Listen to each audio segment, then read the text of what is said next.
ভারতের আকাশে নতুন সূর্য, বাবর ও মোঘল সাম্রাজ্যের উত্থান। মধ্য এশিয়ার ফারগানা উপত্যকায় এক উচ্চাভিলাষী যুবকের গল্প শুরু হয়। তার নাম জহিরুদ্দিন মোহাম্মদ বাবর। মাত্র 12 বছর বয়সে সিংহাসনে আরোহণ করা এই যুবক কেবল এক টুকরো জমির শাসক হতে চাননি। তার রক্তে বইছিল দুই মহান বিজেতার ধারা, পিতার দিক থেকে তৈমুর লং এবং মাতার দিক থেকে চেঙ্গিস খান। কিন্তু ভাগ্য তাকে বারবার নিজের দেশ থেকে বিতাড়িত করেছে, আর সেই বিতাড়নই তাকে ঠেলে দিয়েছে ভারতের সোনালী ভবিষ্যতের দিকে। ঐতিহাসিক ও ভাষাবিদদের মতে মোঘল শব্দটি সরাসরি মঙ্গোলিয়া বা মং জাতির সাথে যুক্ত। মধ্য এশিয়ার এই যোদ্ধারা যখন পারস্য ও আরব অঞ্চলের সংস্পর্শে আসে, তখন মঙ্গল শব্দটি বিবর্তিত হয়ে ফার্সি উচ্চারণে মোঘল হিসেবে পরিচিতি পায়।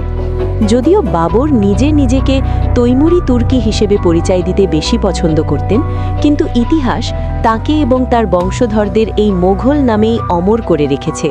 1524 সাল দিল্লির সুলতান ইব্রাহিম লোদির শাসনে ভারতের রাজনৈতিক অবস্থা ছিল টালমাটাল। লোদির নিজস্ব আত্মীয় দৌলত খাঁ লোদি এবং মেওয়ারের রানা সংগ্রাম সিংহ বাবরকে ভারত আক্রমণের আমন্ত্রণ জানান। বাবর বুঝতে পেরেছিলেন এটিই তার দীর্ঘদিনের স্বপ্ন পূরণের শ্রেষ্ঠ সুযোগ। তিনি তার সুশৃঙ্খল কিন্তু ক্ষুদ্র সেনাবাহিনী নিয়ে সিন্ধু নদ অতিক্রম করে হিন্দুস্তানের পথে অগ্রসর হলেন।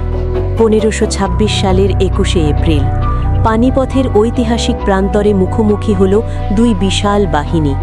একদিকে দিল্লির সুলতান ইব্রাহিম লোদির বিশাল হস্তি বাহিনী ও প্রায় 1 লক্ষ সৈন্য, অন্যদিকে বাবরের মাত্র 12 থেকে 15,000 অভিজ্ঞ যোদ্ধা।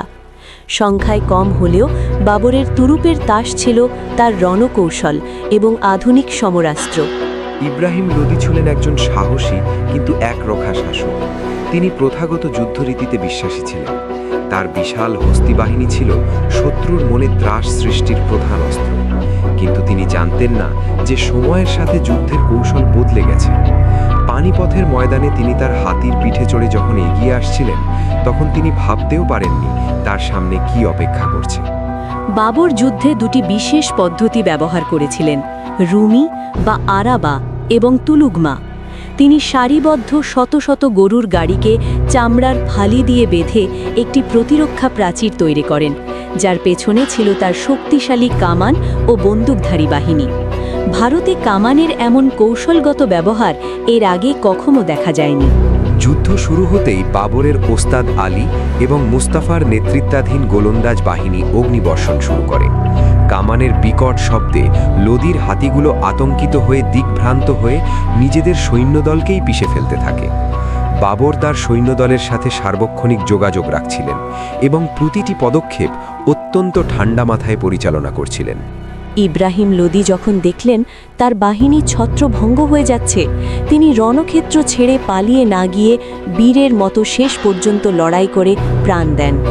ভারতের ইতিহাসে তিনি প্রথম একমাত্র দিল্লির সুলতান যিনি যুদ্ধক্ষেত্রে মৃত্যুবরণ করেছিলেন। তার পরাজয়ের সাথে সাথে লোদি রাজবংশের সমাপ্তি ঘটে এবং দিল্লির সিংহাসন শূন্য হয়ে পড়ে। পানিপথের এই বিজয় বাবরের জন্য কেবল একটি যুদ্ধজয় ছিল না, এটি ছিল ভারতে মোঘল সাম্রাজ্যের ভিত্তিপ্রস্তর স্থাপন। তিনি দিল্লি ও আগ্রা দখল করেন এবং নিজেকে ভারতের সম্রাট হিসেবে ঘোষণা করেন। তবে এই বিজয় ছিল তার কাছে ঈশ্বর প্রদত্ত, যা তিনি তার কঠোর পরিশ্রম ও কৌশলী বুদ্ধির মাধ্যমেই অর্জন করেছিলেন। বাবরের এই বিজয় ভারতের ইতিহাসে এক নতুন যুগের সূচনা করে। তিনি কেবল একজন বিজেতাই ছিলেন না, বরং তিনি ছিলেন একজন পণ্ডিত ও লেখক, যিনি তার আত্মজীবনী তুজুক এই বাবরিতে এই সংগ্রামের কথা লিখে গেছেন। প্রতিযোগিতামূলক পরীক্ষার শিক্ষার্থীদের জন্য বাবরের এই পানিপথের যুদ্ধ এবং মুঘল নামের ইতিহাস ভারতের মধ্যযুগের মোড় ঘুরিয়ে দেওয়ার অন্যতম প্রধান মাইলফলক। এখনই সাবস্ক্রাইব বা ফলো করে রাখুন।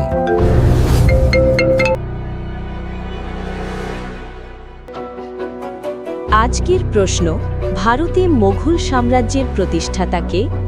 ভারতে মোঘল সাম্রাজ্য কবে প্রতিষ্ঠিত হয়?